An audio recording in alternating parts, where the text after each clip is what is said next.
Gəlin indi də bu molla rejiminin son 50 ildə özlərinin siyonistlərlə əlaqəsinə nəzər salaq. 1979-cu il molla inqilabına qədər Fars Pəhləvi hökumətini Nixon və Henry Kissinger'in idarə etdiyi Amerikan hökuməti dəstəkləyirdi. Yahudi David Ben Gurion'un Ərəb ölkələrinə nəzarət teoriyasına uyğun olaraq İsrail və İran əməkdaşlıq edirdi. Hətta 1973-cü ildə Ərəb-İsrail müharibəsi dövründə İsrailə qoyulan neft embargosu zamanı İran İsrailə neft satırdı. 1970-ci ilə qədər Amerikanın istehsal etdiyi silahların yarısı məhz İrana gedirdi.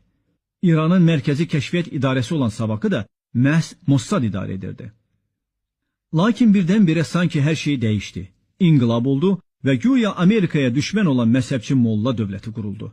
Əslində isə heç nə dəyişməmişdi. Sadəcə İslam dünyasına qan nuduracaq yeni bir oyunun başlanğıcına start verilmişdi.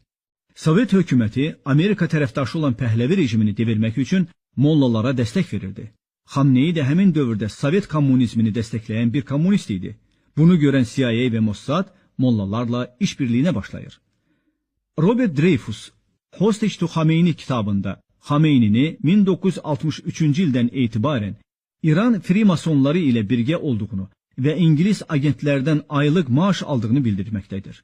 Artıq Xameyni dini lider kimi yetişdirilməyə başlanmışdı. Elə həmin dövrdə də Xameyni şaha qarşı kəskin etirazlara başladı. İstər İraqa sürgünü dövründə, istərsə də Fransada olduğu dövrdə Amerikan Carter hökuməti ilə gizli əlaqələri davam edirdi.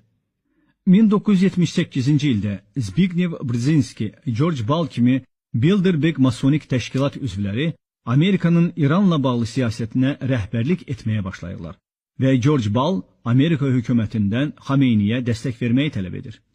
Ölkənin hər yerində inqilablar başlayır, süni iqtisadi böhranlar yaradılır. Massada bağlı olan Savak xalqa zülm edərək şaha qarşı kəskin nifrət oyadır. 1979-cu ildə İran şahı Amerikaya müalicəyə gətirilir və geri qayıtmasına izin verilmir. Elə həmin ildəcə Xameyni İngilis və Fransa kəşfiyyat orqanlarının qoruması altında Fransa hava xəttinə aid olan təyyarə ilə İrana gəlir. Təsəvvür edin, şaha bağlı İranın mərkəzi kəşfiyyat idarəsi olan Savak heç nə etmir. Xameyni rahat formada da yeni hökumət qurur.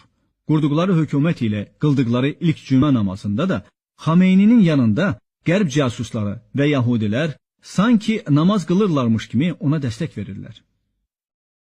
Bu dövr ərzində Xameyniyə qarşı edilən sui-qəsdlərin qarşısını da məhz Mossad agenti Yitzhak Segev alır. Daha sonra Amerika səfirliyinə hücum baş verir və orada